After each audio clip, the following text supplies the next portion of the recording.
Thank you for having me. I'm happy to be here. I'm really excited to tell you about some of the more interesting species of note in the Susquehanna River. First, I'd like to thank Wildwood and Dauphin County for having me, inviting me to speak here as part of this series. And I hope you all liked hearing my colleague Pierre McCoy speak about a few weeks ago about the geology of the basin.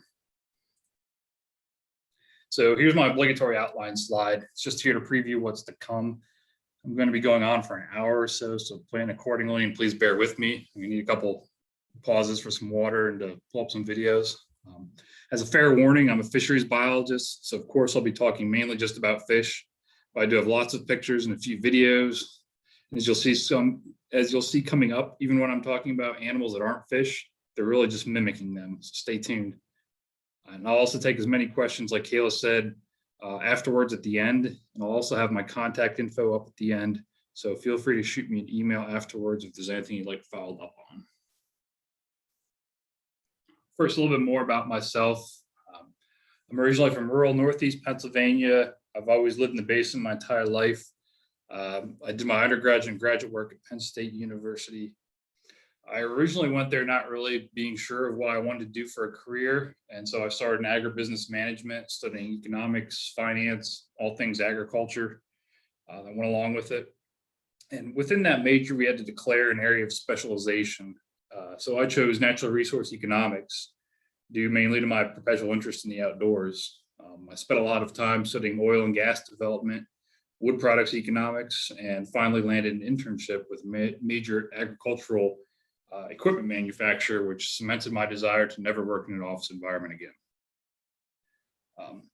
Interesting posting for a work study position in the School of Forest Resources at Penn State led me to Dr. Jay Stauffer's lab, where he studies the ecology and evolution of freshwater fishes.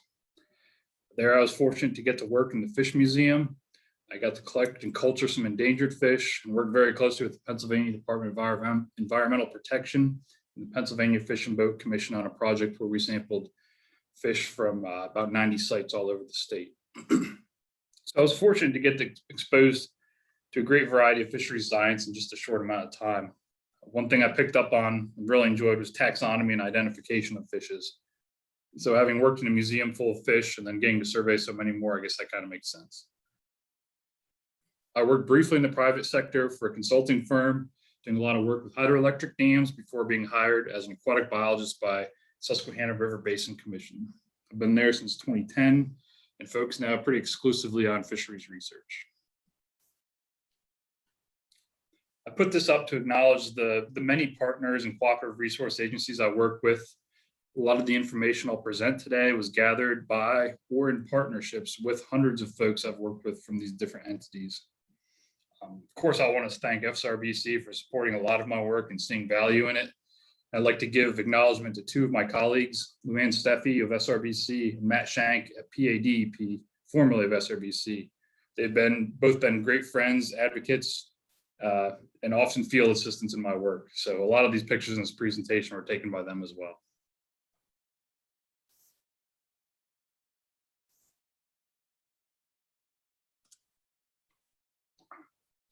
So this talk is going to be somewhat specific in that I'll be focusing not on a state or county, but an entire watershed. People generally don't think in terms of watersheds, which is essentially just all the land that drains to a particular point. This map shows the extent of the Susquehanna River Basin. It's quite large, covering an area nearly equivalent to the size of Vermont, New Hampshire, and Massachusetts combined. There are nearly 50,000 miles of waterways in the basin, with the vast majority of Pennsylvania's rivers and streams lying in the basin. The river itself starts in Cooperstown and flows for 444 miles through New York, Pennsylvania, and Maryland before reaching the head of the Chesapeake Bay in Havre de Grace, Maryland. It's important to the bay as it provides about 50% of its fresh water. So I work for the Susquehanna River Basin Commission, or as it's more commonly referred to, SRBC. Although many folks haven't heard of us, we're actually a government agency that's been in existence for over 50 years. The commission was formed by a collaborative effort between the three basin states and the United States Congress, realizing the need for a water management agency that addresses the resource on a more logical basis than an arbitrary state boundary. So thankfully, previous lawmakers were able to work together to establish river basin commissions to work cooperatively within the basin states to achieve the goals laid out in the mission statement shown. But essentially, we regulate large water withdrawals and users. So this would be power plants, industrial users, golf courses, ski resorts, and some water suppliers. We have hydrologists and geologists like Pierre who study groundwater and surface water and how it's used and consumed to ensure we never run out. But we also do a lot of other, arguably more interesting things. We're involved with a lot of acid mine drainage remediation, helping to clean up streams polluted by a legacy of coal mining. We have staff that assist with flood warnings and forecasting, something that's a routine occurrence in the basin. And we also do a lot of water quality and biological monitoring. We have a network of real-time water quality monitoring sensors scattered around the basin that collect and display live data on our website.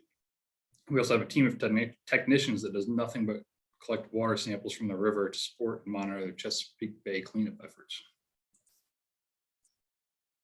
Well, I mentioned we do all these various things related to water management. I also want to point out that we have a really good IT staff that has worked to make a lot of these projects accessible to the public. So please go to our website and visit the various portals in the upper right-hand corner of the page. In addition to the real-time water quality, you can see there's also a host of interactive tools you can use to examine a river or stream or watershed that may interest you. One more recent tool that my colleagues developed was the top map, which shows overall water quality in the basin. On this map, you can zoom to a point in the stream and get a 0 to 100 score of how good the water is. This is an aggregate index which combines tens of thousands of water samples we've collected over the years and ranks them relative to other samples from around the basin. It also further breaks down that score by its constituents, or what drives the score in terms of human development, heavy metals, or nutrient enrichment. It's a really useful tool for getting a quick understanding of local water quality and what's impacting. So back to the river itself. It's really important in my mind to give some historical context to the basin so we can appreciate what we have now. Obviously, pre-colonization, the basin was largely inhabited less the indigenous peoples of the area, members of the Iroquois Confederacy or Five Nations. It was the native people, the region we have to thank for many of the names of the basin's areas. Lackawanna, Tunkhannock, Swatara, Connedaguinet, Chemung, Shenango are all major rivers we know that are still referred to by their original names. Well, it was a relatively pristine, sparsely populated, and heavily forested watershed up until the 19th century, when the basin's population took off and the natural resources were drastically exploited to an extreme extent. Most of the forests were clear-cut. Vast stands of white pine and American chestnut were systematically harvested to build the growing nation. Areas today that are some of our most rugged, densely forested wild areas would have been unrecognizable. The picture in the lower right shows clear-cut mountains and the resulting runoff in Potter County, an area that's now so pristine it's referred to as God's country. Following the deforestation of Pennsylvania came discoveries of coal, oil, and most recently natural gas. Each of these industries left its impact on the environment. In the case of coal, we're still dealing with its negative impacts over 100 years later.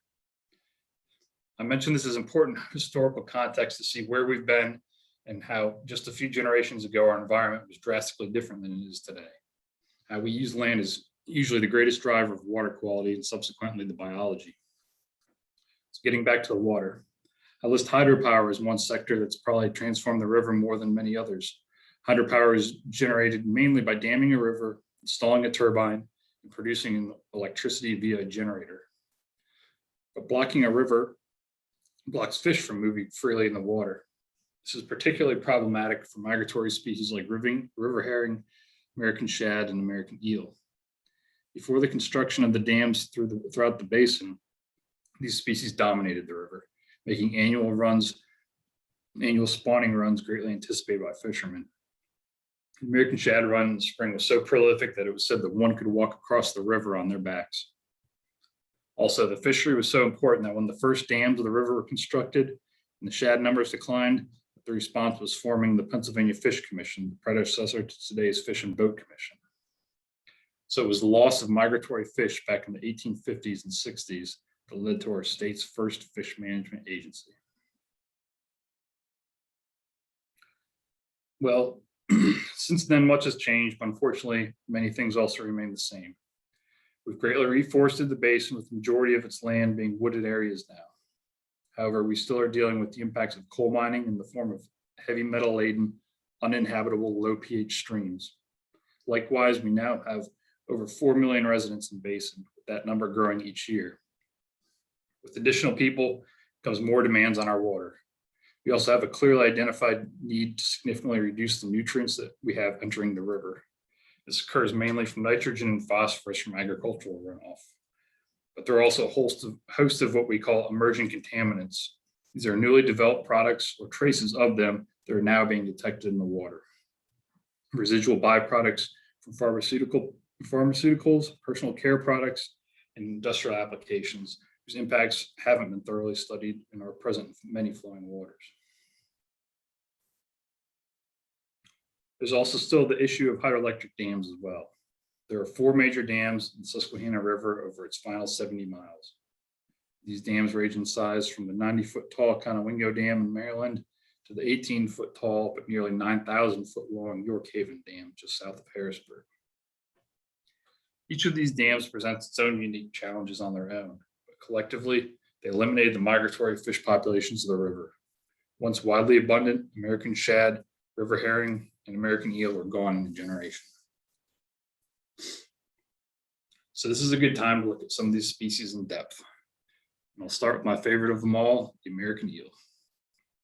As I mentioned, eels were once very common, and in systems where the dams don't restrict them, like the Delaware River, they still are. Despite looking a lot like snakes, they aren't a reptile or amphibian at all, but a fish. Probably the wildest thing about American eels is their life cycle. It's complex, requires fresh and salt water, and only recently has been understood by scientists. For most of time, the origin of an eel was a mystery. The Greek philosopher Aristotle hypothesized that they just arose from the mud. But what we know now is they all spawn in the middle of the Atlantic Ocean in a highly productive area known as the Sargasso Sea. Geographically speaking, is very close to what folks know as the Bermuda Triangle. So the eels mate here, and their young drift back towards the Atlantic coast and head into fresh water. This graphic illustrates that, but as you can see, there's various life stages along the way. So let's take a look at them one by one.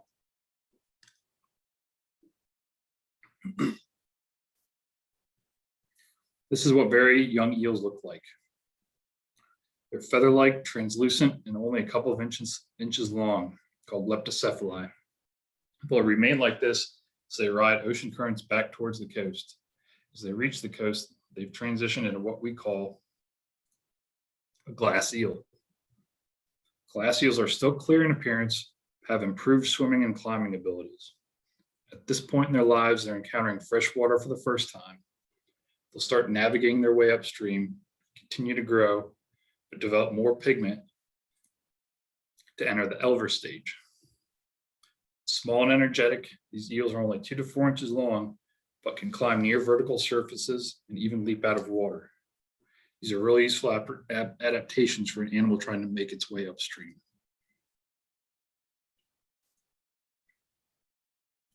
Once they've reached a nice body of water, like say the Susquehanna River, they'll reside there for most of their lives, growing through to the yellow eel stage. Male eels stay in the yellow eel stage for around 2 feet long, but the females continue growing into the silver eel stage. By this point, the eel has grown into its maximum size. This particular one in the picture from Pine Creek was about 3 feet long and nearly 3 pounds in weight. Their bodies are beginning to prepare for the long journey back to the ocean to reproduce. The silver eel stage and how and when they decide to outmigrate is not well understood yet, but something we're actively studying in the Susquehanna. So this is an incredible and complex life cycle that scientists have only recently begun to understand. But we know it's essential for them to access fresh water and the ocean. This is how the Susquehanna River used to look, full of eels. They were one of, if not the most abundant fish in the basin before the construction of the dams. Being so plentiful also made them very important. American eels were once an incredibly important resource for the indigenous peoples of the region. They were a reliable food source and frequently captured during their outmigration in the fall using large rock weirs that span the width of the river. These rocks were stacked to form a V shape to direct the eels to the apex, where a net, basket trap, or angler with a spear or gig would harvest them. These satellite photos show a series of V's across the width of the river from ancient weirs. Most are hundreds or even thousands of years old. When flows are low, they become easier to see in person, but I encourage you to explore the riverbed on Google Earth. It's really amazing to see how many there are out there. Even a few weeks ago, I presented this information at the PA State Museum, and afterwards I was contacted by one of their archaeologists who saw this part of their presentation. It turns out they've been studying these fish weirs as historical places and have identified over 200 from the region. They're even using some of the same techniques like scanning the riverbed on Google Earth, using satellite photos, and then following up with physical surveys of these sites. These weir fisheries were still active until at least the 1950s and 60s. These pictures show an old eel weir being fished near Sunbury. Note the convenience of a gas engine on the boat, but still leaning on the reliability of using indigenous techniques to do the fishing. Unfortunately, this era also represents the decline of the American eel in the basin. While they were still being caught in the mid-20th century, these eels are probably some of the last ones to enter the system before the construction of 4 major hydroelectric dams across the lower Susquehanna. In the top photo, you can see an old fish commission permit allowing for harvest using a spear or gig. This type of permit would have been obtained by the man shown in the picture to the right to use the spear he's holding. This fishing technique is still used on the Delaware River by a commercial eel fisherman. Every fall, he hand builds his weir to catch out-migrating eels.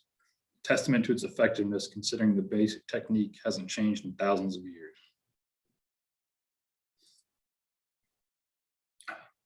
One of my primary duties at SRBC is to mitigate or lessen the impacts that dams have on the environment. We've already talked about how crucial access to inland waters as well as the ocean is for eels. So obviously plopping a 90-foot tall dam at the mouth of a river is going to impair an eel's ability to swim upstream. So we had to come up with a solution to address that. I also mentioned that during their elver stage, the eels are excellent climbers. Well, fortunately, they're such good climbers that they often just need an inclined surface, ideally one covered in water, so that they can ascend. So what we came up with was to require the dam owner to operate a trap and transport program to help restoration. Elver stage eels are caught in a device called an elver ramp, shown in the upper right, where they're collected into a tank and then trucked upstream and around the dams before being returned to the river. The ramp is pretty simple as shown. It's just an inclined plane with some artificial substrate, some attraction water running down it. Eels instinctively climb the ramp, looking to keep moving upstream. Then they fall into a collection tank where they're counted before being trucked upriver. 2 of these ramps operate on the river every summer from May 1st until early November. One at the base of Conowingo Dam on the Susquehanna River, another one that's shown there on Octorara Creek. Elvers are trucked daily, and most get released near Harrisburg, but some have been stocked in tributaries around the basin, even as far as New York.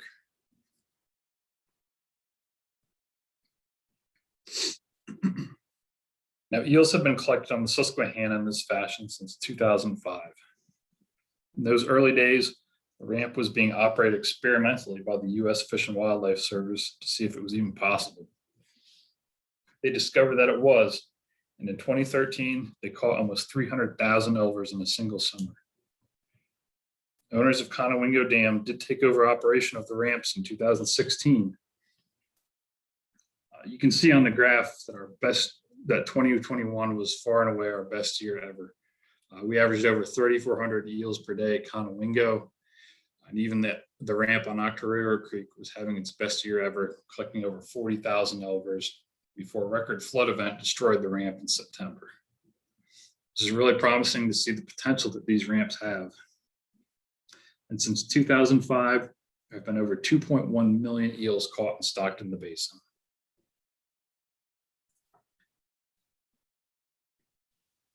This is a map showing all locations in the basin where eels have been caught since the stocking began. A lot of these records come from the far corners of the basin. They literally travel as far upstream in the Susquehanna as possible. 2018, eels were found at the base of Lake Otsego in Cooperstown, New York, which if you paid attention to earlier is where the river begins. So that's over 400 miles of swimming in the river alone, never mind the thousands of miles swam since its time in the Sargasso Sea. Some of these records came from other biologists like myself who do fish surveys and reported eels to me, but a lot of these came from everyday anglers who reported their catch on our website. SRBC has a website dedicated solely to eels where you can find this map, a ton more info on eels, plus a place to report your own catch. And if you report a catch, that eel record will eventually make it on this map and you'll receive a big thank you from me.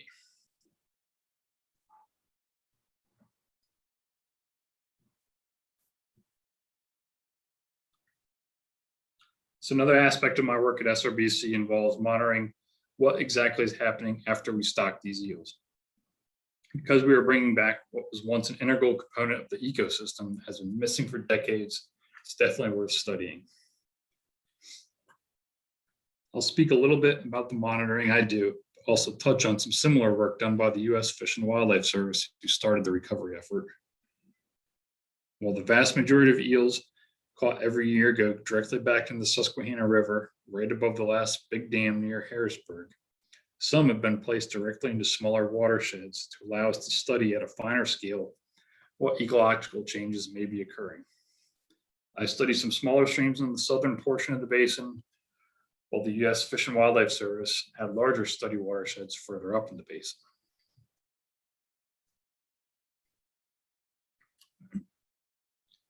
So some of the things we look at during follow-up surveys are obviously the fish community. What fish are there? What fish aren't there that were before, if any? And are the eels still there? Are they growing? And how much? These are all important questions that we need the answers to. So one interesting way to look at the fish community is through something we call biomass. Biomass is essentially the total weight of all the living things, in this case, the fish community. So the table on the upper right shows through time how American eels factored into, one, the overall number of fish species in the sample, which is the abundance percentage, and two, what percentage of the total fish community biomass is made up of eels. The results are pretty dramatic in my opinion. Just 5 years after being stocked, eel biomass was 40%. And that's just from over 1% of the total number of fish. So a pretty big change. I also sampled the crayfish at each stocking site to assess its composition and also its biomass. Picture below shows a custom crayfish net designed for sampling a defined area of 1 square meter of stream. From this type of sampling, I can get an estimate of the density of crayfish at a site. Eels and crayfish share similar habitats, rocky spaces on the stream bottom, and eels are also known predators of crayfish. And that's something I've seen reflected in my sampling. In streams where eels flourish, the number and overall biomass of crayfish has decreased. In another stream where the eels haven't been established, the invasive rusty crayfish continues to increase in density. So there's a potential that the American eel can maybe serve as a natural control to the crayfish problem.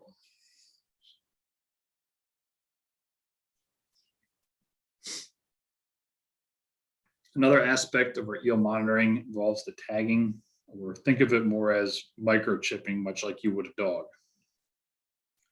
Using the very fine needle shown, a tiny transponder about the size of a grain of rice is inserted under the eel's skin. In the middle picture, Joanna has a anesthetized eel that's about to be tagged. Each time we tag an eel, it's given and carries that unique code from the tag. Then anytime we catch an eel, we can use the black and yellow tag reader Matt is holding to scan and check for the presence of a tag. If it hasn't been tagged, we give it one. If it has been tagged, we can report to a central database and find out where it was first tagged and how big it was at that time, and subsequently how big it's grown since. Collecting this kind of growth data is important so we can establish length-weight relationships and examine habitat usage. Other researchers who have studied eels like this over the long term have noted oftentimes big eels will reside in the same prime habitat year after year. Some of the growth rates we've seen are the fastest of all the Chesapeake Bay watersheds.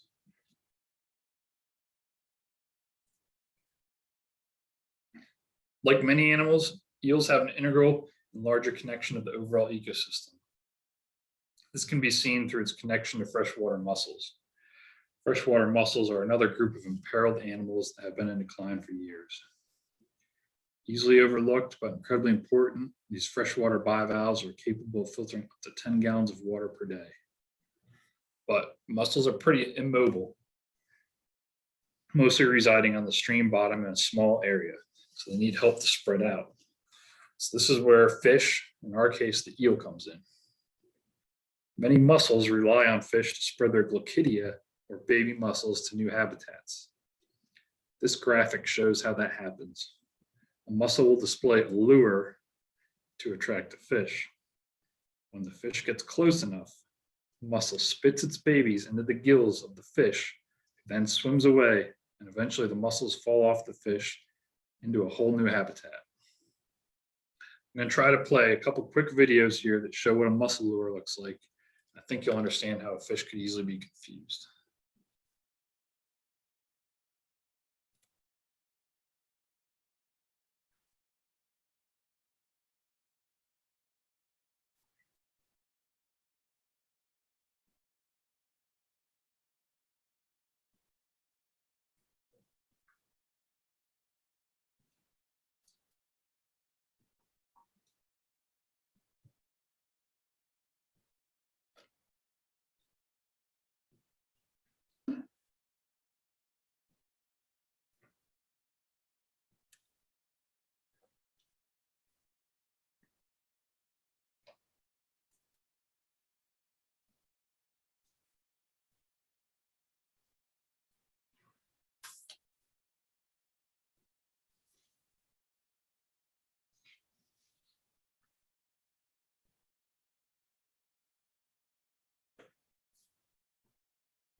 So we see that mussels can have some very convincing lures to attract fish. American eels are one of the fish that are attracted to those lures. And through the process we just learned about, we know that they play a big role in the mussel's life cycle. One of the Susquehanna's freshwater mussels is called the Eastern Elliptio. And as it turns out, the American eel was proven to be one of its natural hosts. Eastern Elliptio and a lot of other mussels can live for a very long time, decades even. I believe the oldest animal in the world is a type of clam that was determined to be over 500 years old. Mussels are important in the overall ecosystem because they are natural water filters. Like I said, an adult mussel can filter up to 10 gallons of water per day.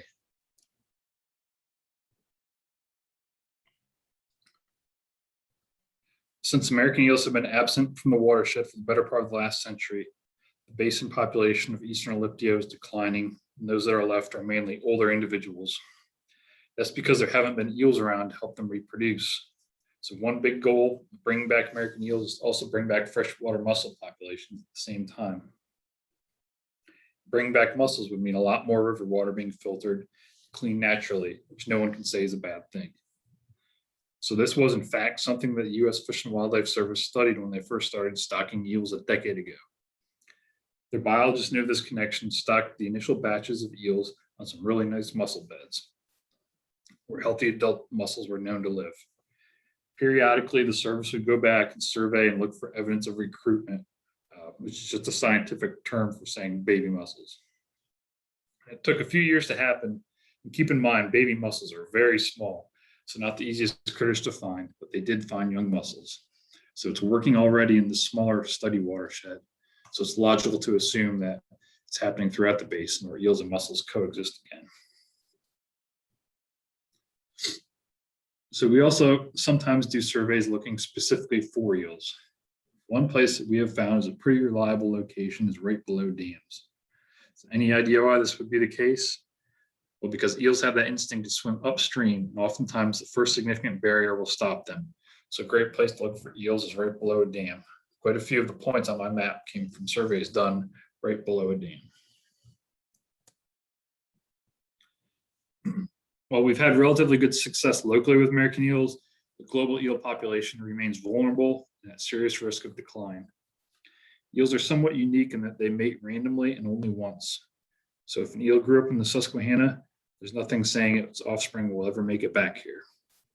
This is the opposite of, say, an American shad, which may return to the same place to spawn multiple times during its life.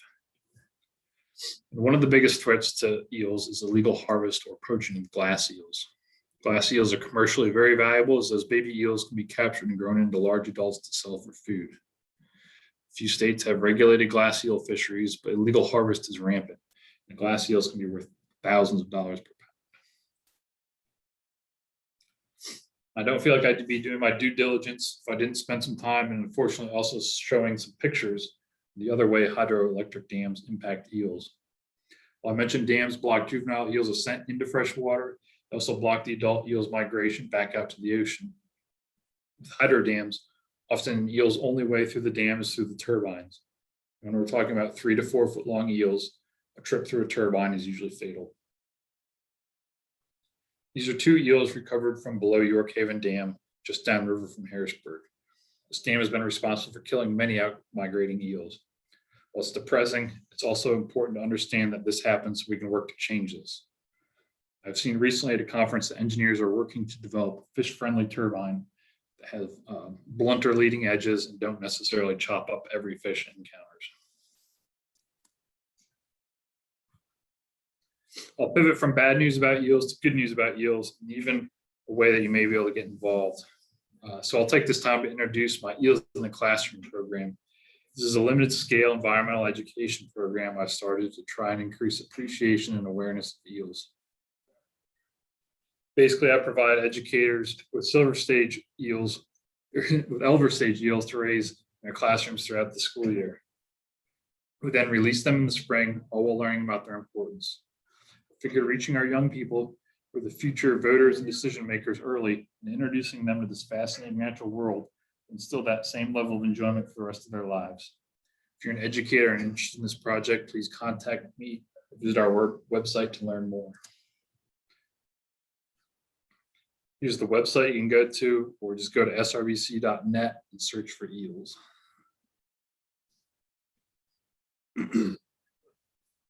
Now, the next fish I'll talk about is quite a bit different than the American eel. While the eel occupies a huge portion of the Atlantic seaboard, these little guys, the Chesapeake Log Perch, occupy only a very small portion of the Susquehanna River Basin.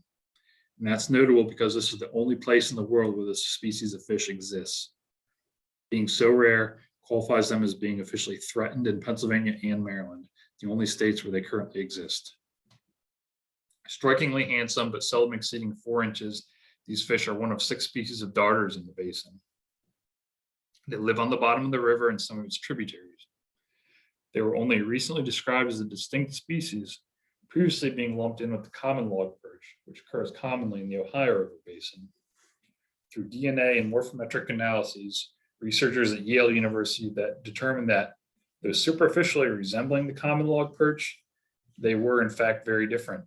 They had different genes, obviously being unable to breed with the other log perch populations, and slightly different variations in their body form. So besides being a cool, rare fish, it's also one I've been fortunate to get to work with for over a decade. In one of our more collaborative projects, Commission partnered with the Fish and Boat Commission, the Fish and Wildlife Service, Maryland DNR, Penn State, Conservation Fisheries Incorporated to work together to keep this fish from becoming endangered. We all got together and developed a recovery plan to investigate all aspects of this fish, learn about it, propagate it, and then return it to its historical habitats. In order to make this happen, all the different partners took on different responsibilities, and a lot of coordination occurred to make sure we were all on the same page. I started this project back in 2009 when I was at Penn State. We started by going through all the historical records to see exactly where this fish had been found before to determine its potential range. Next, we surveyed over that area using just about every type of gear possible. We used the traditional electrofishing, but also seine nets, and even a benthic electric trawl pulled behind the boat on the bottom of the river.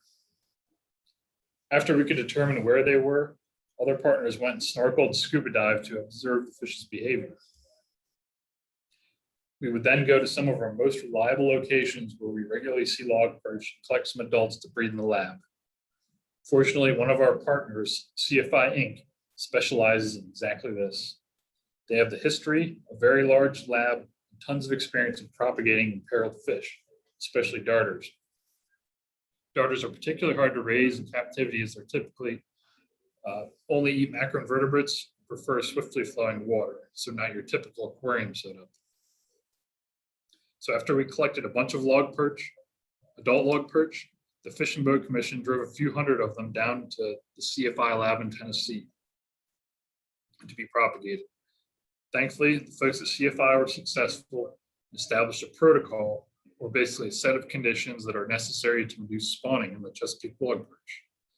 I don't have the exact details of that plan, but the things that are usually manipulated are water temperature and the amount of daylight to encourage breeding.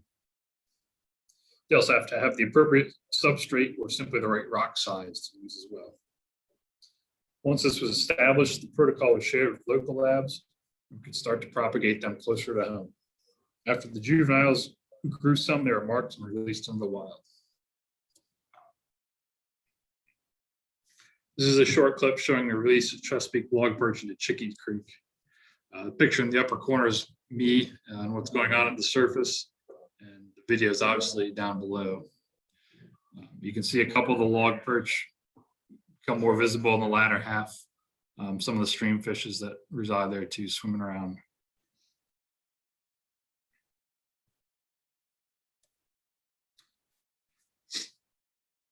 So while we're doing this, we also have to be sure to track what is working and what is not. This is a fairly new project, the translocation part at least, and it has been, like so many other things, slowed down some by COVID. So the way we're monitoring success of wild fish versus lab-raised fish is through the use of colored elastomer tags. It's very simple, really. Just think of it as a tattoo for the fish. Depending on when and where that fish came from determines its tattoo color and location on its body. We use a very fine needle to inject a small dab of elastomer just under the skin. And anytime we capture one, we can check for the presence of a tag to determine where it came from, or if no tag is present, then we know it's a wild fish. It's just sort of like what we did with the eels, where darters are so small that using those grain of rice sized pit tags is even too big. This is just a collection of photos showing a bunch of different aspects of the project. On the top left, the Fish and Boat Commission is using a low frequency pulse direct current electrofishing backpack to kind of corral the fish into that large seine net. After he does that, we scoop up the net, and you can see from the middle picture there, that's what a seine full of log perch looks like. That's what we would take down to CFI as to be our breeding stock. And there at the right is the facility at CFI where they do nothing but breed rare fish. A couple of them in the lab, and that's a picture of the cooler full getting ready to be stocked in the stream. The bottom right's just a picture of a lot of my friends and colleagues that have gotten to work on this project. So now we're going to shift from one of the smallest, rarest fish in the river to one of the largest and most destructive, the Flathead Catfish. The Flathead Catfish is a non-native ictulurid, aka catfish, has recently established itself in the Susquehanna River Basin. Naturally, Flathead catfish occur in the Ohio River Basin on the western side of the state, but were introduced to the Susquehanna in the 90s and have since spread throughout. They were first noticed in a lake in Lancaster County in the 90s, possibly from an accidental or unintentional stocking. About a decade later, they were detected in the lower Susquehanna River, basically downstream from where they were first found. And over the last 20 years, they've spread upriver, downriver, and into just about every habitat that suits them. They're a big river fish, so they're like large bodies of water and not small streams usually. This is a map developed by my good friend Jeff Smith, Susquehanna River Biologist for the PA Fish and Boat Commission. He spent a lot of his career studying the flatheads as they expanded through the river. You can see they range all the way from down into Maryland and are nearly into New York at this time. I'd expect to hear the first report from New York in the next year or two based on the degree of mobility we've seen. And this invasive species, like so many others, are not restricted just to this basin. They're also non-native in the Delaware Basin and have spread there too in a similar fashion.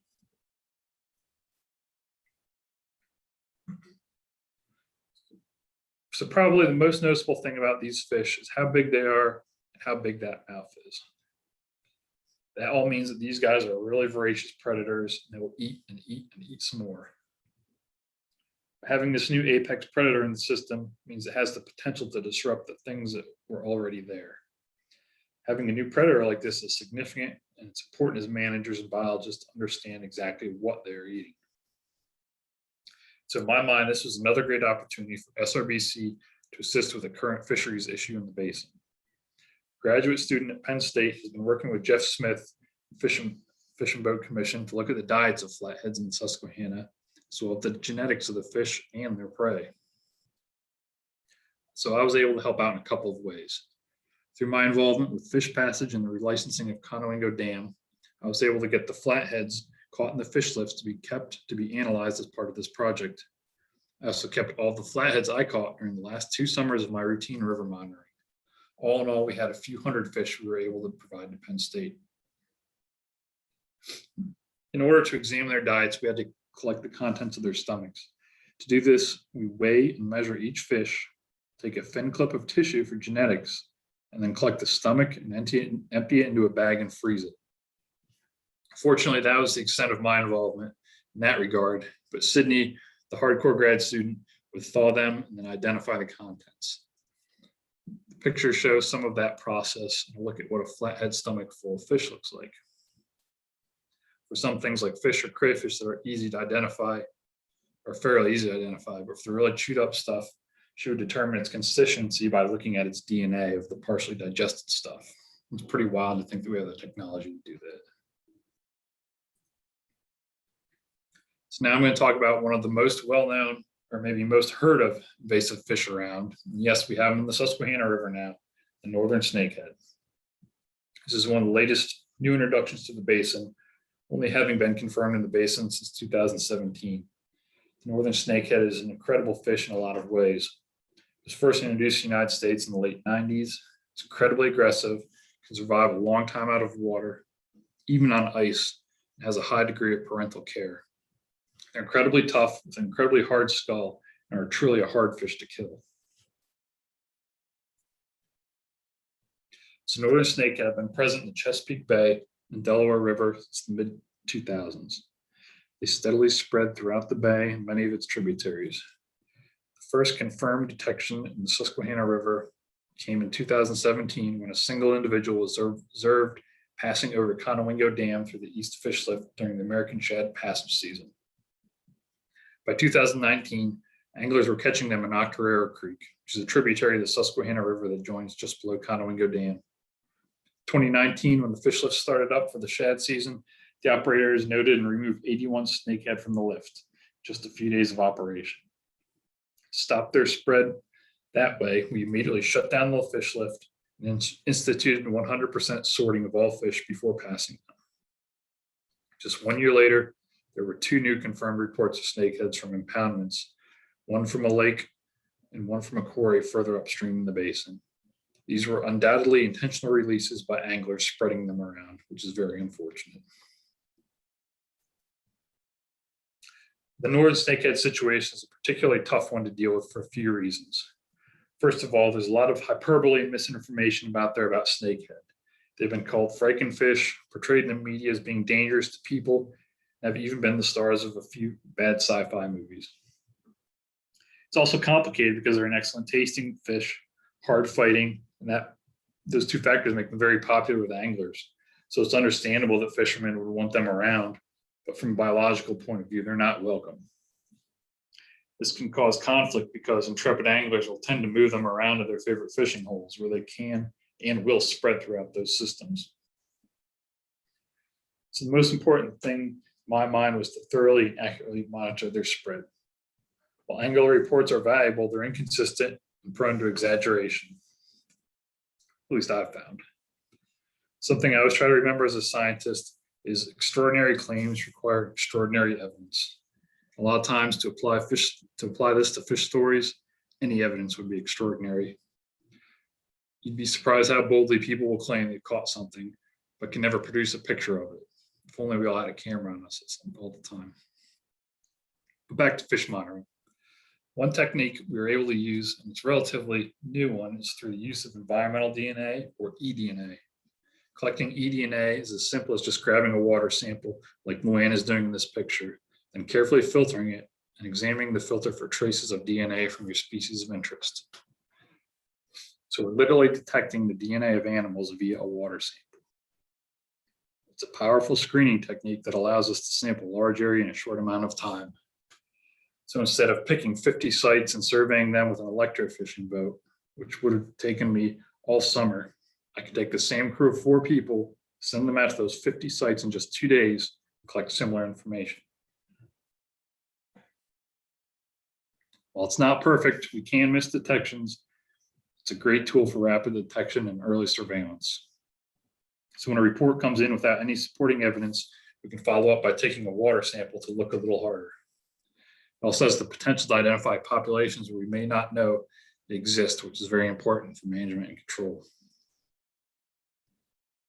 Besides monitoring, the next most important thing we can do is education and outreach. By me giving this talk this evening, I'm doing a little bit of that. Hopefully after tonight, most of you will know more about invasive fish than you did earlier in the day. A very smart colleague of mine once gave me this really simple quote that's germane here: know better, do better. So hopefully after tonight, you'll know a little better. There's just a lot of ignorance out there on invasive species. So it's just not practical to expect the average American to have a good understanding of the harm of spreading invasives. So it's our job to do that and to inform them. Can't be mad at people for spreading a harmful fish around if they don't know what it is or even if it's harmful. So the best approach to this is education, be it in the form of signs like these, flyers, social media, or anything that gets the word out. Concurrent with this is, in addition, getting the information out on their impacts, is also key to encourage fishermen to harvest them to assist with controlling their spread.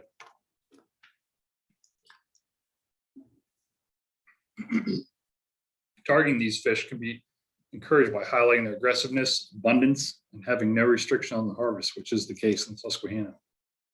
Additionally, another technique that has recently been used is high reward tags. In this case, biologists will seek out Northern Snakehead to tag, and when a fisherman catches that tagged fish and reports it, they get a monetary reward. This has a secondary benefit of allowing the biologist a method to estimate how effectively anglers are harvesting them. So the fisherman gets a tasty fish, a bunch of cash, and the scientists get good, useful data. So that's a win-win in my book. If you fish the Chesapeake Bay, start targeting snakehead, you can maybe make yourself some money. The hard reality of fish invasions is that they're almost always successful. Successful for the invader, that is. A system as large as the Susquehanna, eradication simply isn't a viable option. The best we can do is collect as much good information as we can, as fast as possible, and respond and react promptly based on what we learn. In a nutshell, that's what adaptive management is. What was working a year ago may not be practical or even needed today. It takes flexibility and humility to operate in such a framework, but it works. One beneficial use we've been able to provide is from the snake invasion is feeding the less fortunate. Maryland DNR has worked with Exelon, the owner of Conowingo Dam, to provide all the snakeheads captured in the fish lifts to local food banks. So we got an unwanted fish out of the river and did a little bit of societal good in the process. So while we're catching a bunch of undesirable fish in the lifts, they're at least going to good uses, science and food. Hot on the tails of the Northern Snakehead came the next invasive fish species to be found in the Susquehanna, the Blue Catfish. This picture is a great side-by-side shot of the two invasive catfish in the basin. The Blue Catfish on the left, and Flathead Catfish on the right. Now, the Blue Catfish shares a lot of similarities other successful invaders. They're big, aggressive, and love to eat. They've been known to eat fish, crayfish, amphibians, mammals, crabs. And believe it or not, for the first time last summer, an entire wood duck was removed from the stomach of one. What separates the blue catfish from most other fish is the sheer size. They can grow to over 100 pounds. For some context, the state record flathead catfish is about half that size. So a truly enormous animal. Pretty sure the world record for the species is 150 or 140 pounds. Another troubling aspect of the biology, so they can take over a system. By take over, I mean dominate in terms of both numbers and biomass. They're pretty well established and common throughout the Chesapeake Bay and most of its tributaries. Despite being native to the Ohio Basin, they were introduced in Virginia and have steadily spread up the bay into the lower Susquehanna River. Currently, they are restricted from moving upriver by the presence of Conowingo Dam, but they're right at the base of it and frequently captured by fishermen in the tail race. They do have a very close resemblance to the native channel catfish and can be easily misidentified when small. But as a bit of good news, they're also extremely tasty. In fact, blue catfish and snakehead are both becoming sought after fish for fine dining, particularly along the bay where they're market fresh. As I wrap up, I just want to take this time to make a few general comments in closing about the Susquehanna's fishes. Fish communities are dynamic, ever-changing snapshots of diversity. The fish community of today is different than those 20 years ago and much different than it was 100 or 1,000 years ago. Humans have had a huge role in shaping the environment, both intentional and unintentionally shaping fish communities.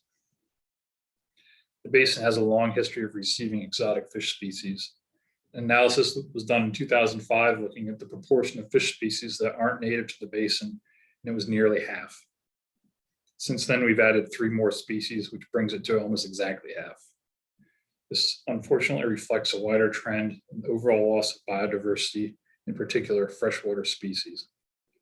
The rare, usually endemic, frequently overlooked species are often the first to be lost. That's why I think there's a lot of importance in this work, particularly the Chesapeake Log Perch restoration, where we're trying to save one of those often overlooked fish. One other thing I want to mention again is that big list of collaborators I get to work with, and thank all of them for what they do. As natural resource agencies, we're all working towards a common goal, and each partner has a specific role to play in that, so it's important to support one another. There's a lot of really great people working those places to make this all possible. So I guess that's where I'll end, as I've run out of fish facts for the evening. Hope you all found this informative and worthwhile. Thank you.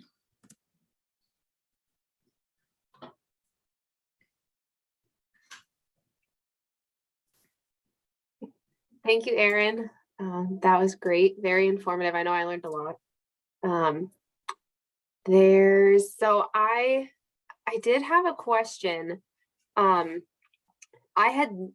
I think I had at one point stumbled across where you can report the eels, but you said that's on your website, or on the SRBC website?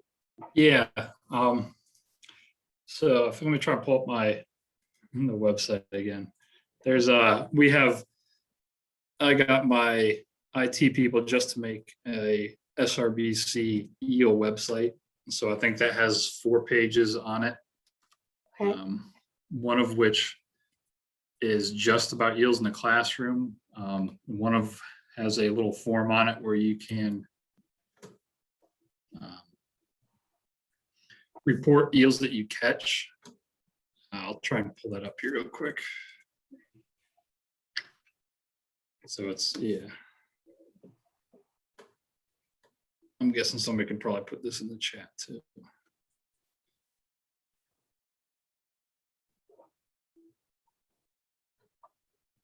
Okay, so hopefully you can see the website there. If you just go to SRBC, our work lists a bunch of our different projects, and American Eels is one of those listed in that. Okay. Great.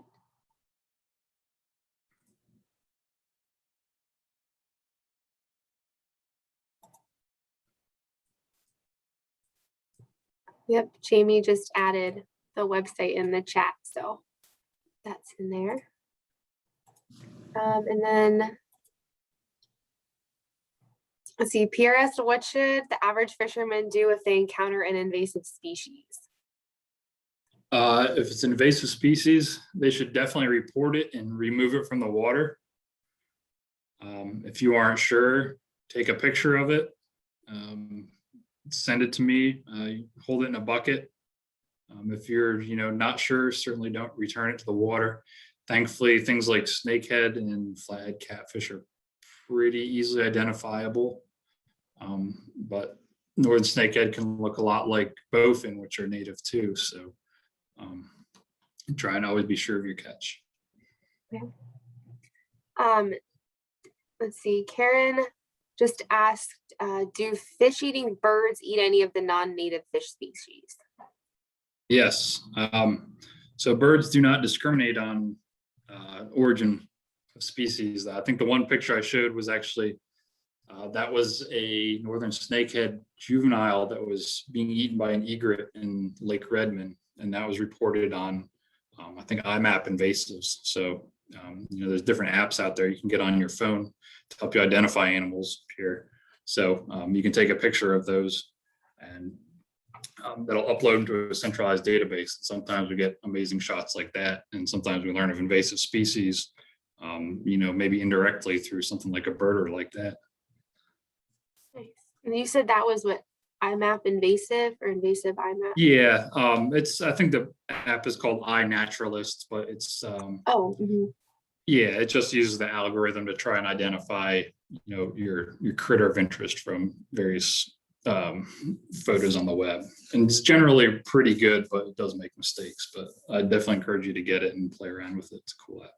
Yeah, I use that one all the time whenever we're here and we're out with a group at Wildwood and trying to figure something out. If I'm not sure, I use that quick, and it's because it's almost an instant result if it's accurate, which hopefully. Yeah, it's good for plants too, which I know fish and stuff in the river, but I don't know my plants so well. All right. See, Luann asked about how long do silver eels stay in freshwater? They can reside, up to 40, 50 years.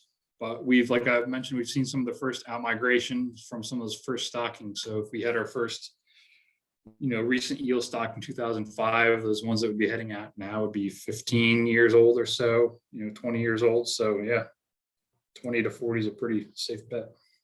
Wow. How about, does anything else besides the freshwater mussels help to filter the water? As far as living things, mussels would be the number one. In the riparian, planting streamside buffers, trees and plants are some of the best things for filtering water. So, all the runoff that's coming into the stream is going to have to pass through their root system first. And that's probably the best way to, filter out the water. As far as in stream, the mussels are your best bang for the buck. Let's see. Have you noticed an increase in the mussel population since the eels population has been increasing as well? I personally don't survey mussels, so I couldn't speak to that besides anecdotally. I always see mussels here and there, but what's real promising is what the Fish and Wildlife Service showed with their study in Pine Creek, where you have trained mussel biologists that are going out there looking for mussels, and these things are, a fraction of the size of your pinky nail when they're, first detectable. So, unless you're really training, really looking hard, you're not going to be somebody that's going to be able to just spot a juvenile mussel right off the bat. The fact that they can live for so long is a good thing, because, you get some of those little ones, and you have a little one, that's probably going to live for another 50 years. So it's been shown, just not by me. All right. So Karen also asked, do we have many native mussel species? We do. They're not quite as common as fish. Also, their distribution's a little patchy. Like I said, they're more abundant in areas where migratory fish haven't been excluded. In the southeast part of the U.S., I want to say it's a little more speciose, a little more richer diversity of the interior basins as opposed to the Atlantic slope. But yeah, we do have a lot of cool and kind of funny named mussels. if you look up freshwater mussel names, they're pretty hilarious. I'll have to do that. All right. Jamie asked, do invasive fish bring diseases to native fish? They can, yeah. You know, any invasive aquatic organism can be a vector for a disease to spread to one or the other. You know, there's fish that occur natively that, you know, possess disease that could infect other native fish, and also, you know, non-natives that could similarly spread it to native fish, but also to other non-natives too. So that's one of those sort of like Pandora's box. Once you know, open up a river to, you know, fish passage, you kind of get everything that comes along with it, good, bad, or otherwise. So an open river system is an open river system. Okay. Tim asked, can you address the status of distribution of the rusty crayfish? I can tell you they are very well spread throughout the Susquehanna. It seems like the main stem Susquehanna is probably their primary vector. That's where we see probably the greatest densities is in the main stem river, and then tributaries that are directly connected to the main stem. The further in the headwaters you get, the more rare they become, but we have seen them starting to invade into some upstream habitats where we hadn't seen them before, but they're pretty widespread throughout the basin in all 3 states.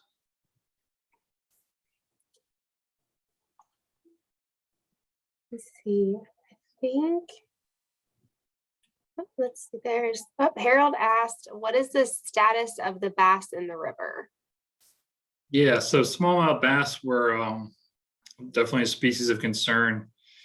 It was about the mid 2000s when there's the big decline, specifically in the young of year. Since then, I know probably since 2010 and on, they've certainly stabilized. It was nothing like the young of year indices were nothing like they were before. We've had some recovery of the population, so they're certainly coming back. There's still plenty of nice big individuals in there too. And I'd have to talk to Jeff about what he saw in the most recent young of year indices. They go out every summer and survey for young of the year smallmouth bass, and that's the primary index of how they determine population and abundance. So I'm not sure if that data is out yet, but I think it's been fairly steady, you know, improvement since the mid 2000s. Okay. See, someone just asked if eels are slimy to the touch. Very, very slimy to the touch. They have an incredible slime coat. You know, I've been handling them for 10 years and have held thousands of them, and they still get away from me. So a lot of times you're fishing and you catch one, if you take a towel or a shirt or something and grab it with that, that's going to make it easier to unhook and keep that slime off you. But that slime's also what makes them so tough and so hardy, and, you know, able to survive out of water and or they're just wet, because they have, you know, cutaneous respiration, so they can breathe through their skin to some degree as long as they stay wet. Let's see, I didn't see any. I think that was all of the questions so far. Let's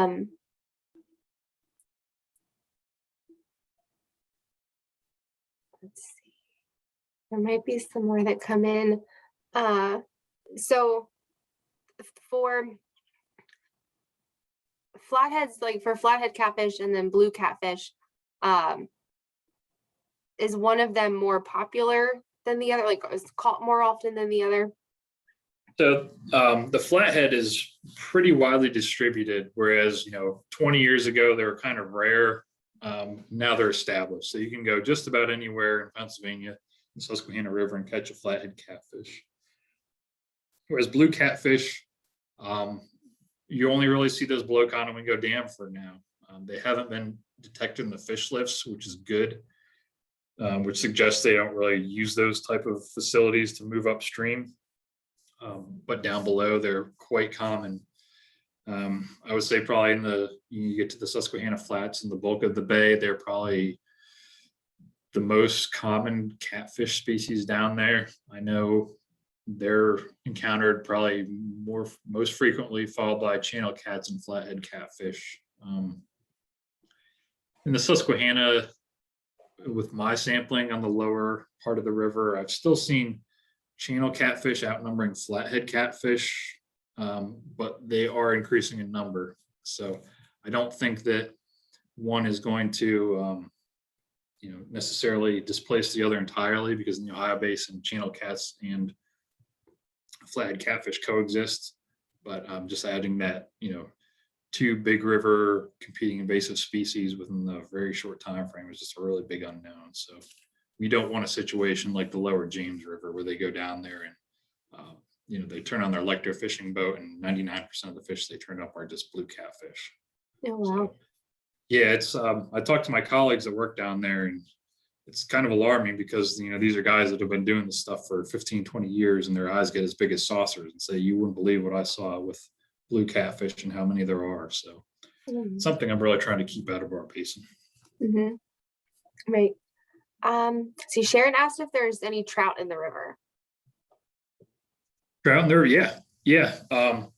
Every year they are detected passing the fish lifts. I even caught one down near Holtwood because there's cold water seeps that enter the river naturally. So there's some persistent cold water habitat. They're certainly not common, but also a lot of the stock trout that may not hold over in their stock streams. Plenty of those eventually get washed down in the river too. So not at all common, but yes, they are in the river. Let's see, are there any other fish that live in headwaters but reproduce in the ocean? Not that I'm aware of. Wow. Yeah, catadrome is pretty rare. See, it says PA allows people to keep up to 25 eels per day. Any discussion about limiting that? I would like to see it limited. This is a species we're trying to restore, and that that's one of the more liberal creel limits that Fish and Boat has out there. So I don't think it's necessarily congruent with what we're doing. But I also think that regulation is a relic of a Susquehanna River that didn't have eels in it. I think that's more that regulation's intended more for the Delaware Basin, where they're much more common, used as bait fish, more abundant. I think that regulation probably hasn't been touched since this restoration activity has started. So I'd like to see it change. I don't think we should be encouraging harvest or harvesting as many as we're trying to restore like this. But that's my soapbox moment. Yeah, that makes sense. Right. Karen asked also, what ecosystem changes do they see where blue catfish have overrun things, or has that been able to be determined? Well, that's what they're starting to look at. When I say kind of dominated, they would, typically a large river fish sample would represent, dozens of species, whereas what they're talking about is, a single species to a handful. So, I'm not sure if they can tie that directly to with all the other, changes that have been going on in the bay, but that's certainly the biggest one. So when you have an invasive fish that wasn't really there and then takes off and all of a sudden is dominating your fish community, it's pretty good you can attribute that to that fish, especially when all the diet studies show them just their belly's full of a lot of the native fish, which is something they've shown. Blue cats eat American eels, river herring, American shad, pretty much anything that's trying to come up the bay. Do you have a favorite fish to eat? To eat? Between the catfish or an eel or? Well, I've never had eel. My favorite fish would probably be yellow perch or walleye.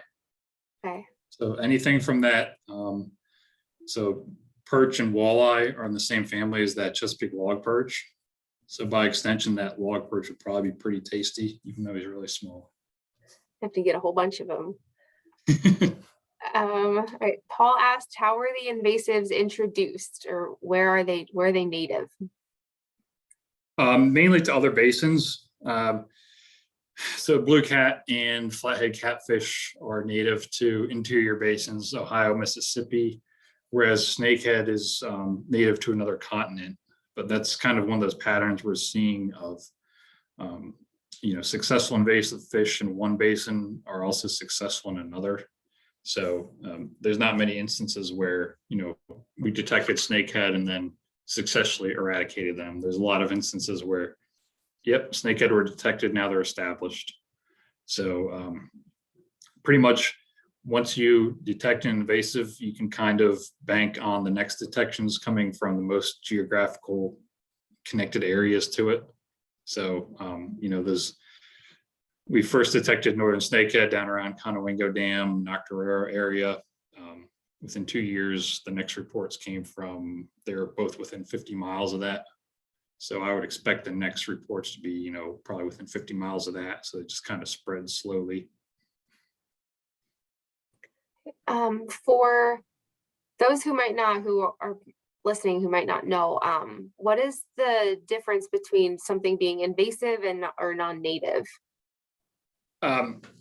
So those terms get thrown out a lot. Native versus non-native would just be, it's where it evolved originally. If it was, if it occurred here natively, if it, evolved like the Chesapeake Log Perch did, whereas something can be invasive, but not necessarily native. Invasive is more of a behavioral label. So, typically something's not native and invasive. It's typically exhibits those invasive properties when it enters a non-native habitat where it hasn't, it's a novel ecosystem and it has room and, avenues to exploit. So, things can be, there are some low-level non-native introductions that aren't really invasive. We have in the northern part of the basin, it's called the pond loach or Oriental weatherfish. It's basically like an aquarium fish that has been released, and we turn them up every now and then, but they don't really spread wide and far. They don't have a high degree of recruitment. They're not typically what you would expect of as invasive. They're not taking over a system. They're just kind of in the background. Same thing with goldfish. Like if you would release a goldfish to your pond, we turn those up maybe once a year or so. And so they're non-native, but also certainly not invasive because, the Susquehanna River is not full of goldfish. We catch one every other year. So. Yeah. Let's see. What do you think is the largest challenge to the Susquehanna River fisheries going forward? I'll be biased just because I've been working on it so much, Pierre, but probably the balancing invasive fish management with migratory fish passage and how we're going to square that. Because like I alluded to earlier, you can't have volitional or, perfect migratory fish movement without also allowing, unwanted fish to move through the system too. So trying to find out the management or technological balance to that is going to be probably the biggest challenge in my career.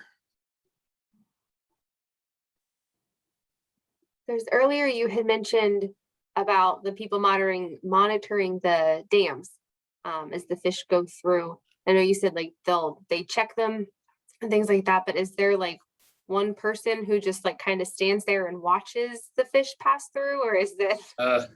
It's pretty complicated. There's 4 different dams, and each 4 has a different mechanism for fish passage. Typically, they're a mechanical lift where fish are, emptied into a hopper and then kind of swim by a viewing window, and they're enumerated. But we stopped doing that at Conowingo because with the orientation of that, when they were swimming by the viewing window, they were already gone for the most part. They were on their way into the river. So that's why we're going to sort them all out before passing them into the river, and obviously not past the undesirable ones.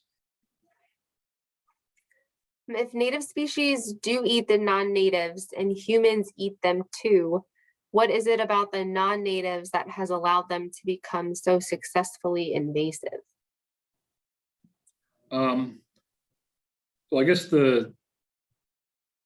maybe that question assumes that the biggest source of consumption would be humans, but I guess there's a lot going on under the water that we're not always seeing. So just because a native species might prey on a non-native one, that doesn't necessarily mean it's making a dent in that population.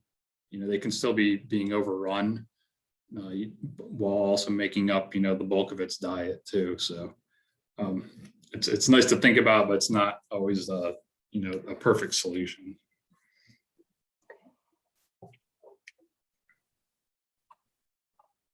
But typically it's behavioral aspects of non-natives that make them, they'll typically have multiple broods of young a year, that high degree of parental care, being very tough, being able to tolerate a wide range of water quality conditions always makes for a successful aquatic invasive species.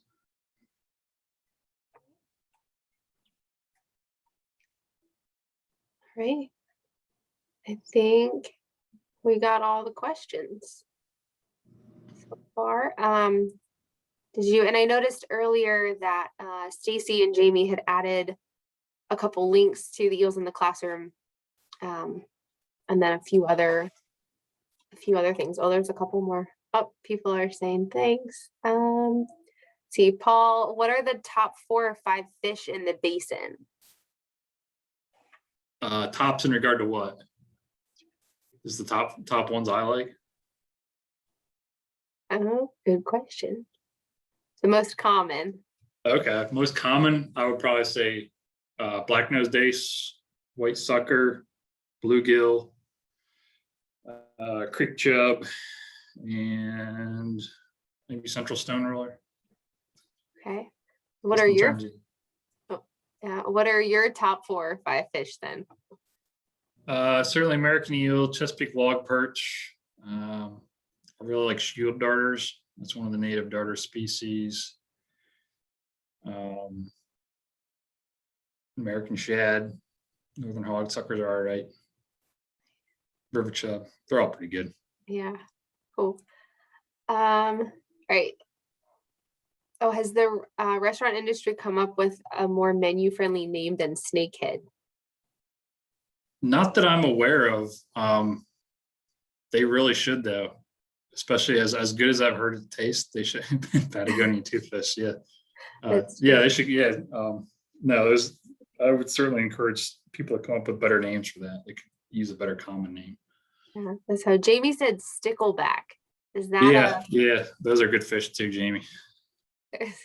Is that one in the basin or is that? Yes, there's both native and non-native sticklebacks. Brook 3-spine, 9-spine, a couple. They're very small, cold water, very rare little fish.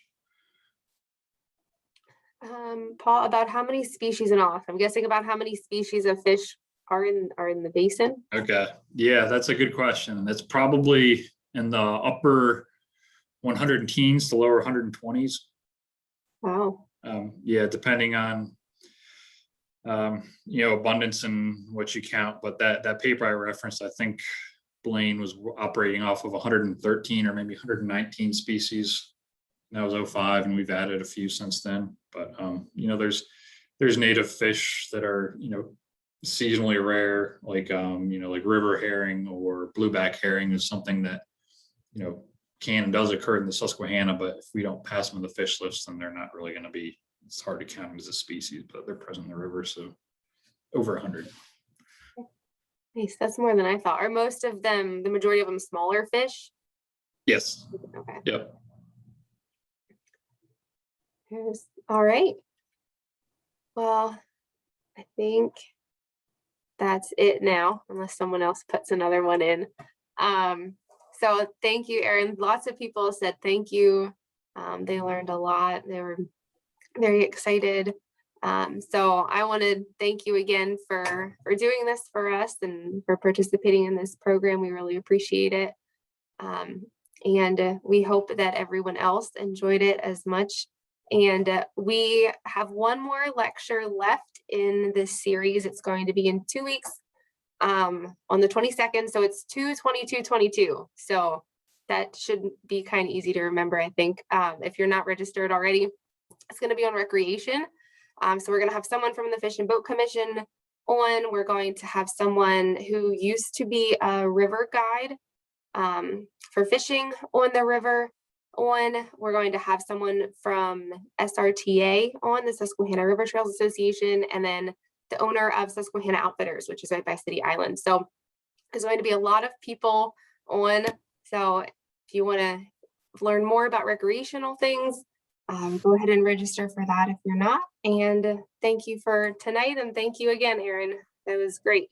And we'll have this recording up. We'll have this recording up tomorrow, hopefully. So, great. Thank you. Thanks, everyone. Bye for now.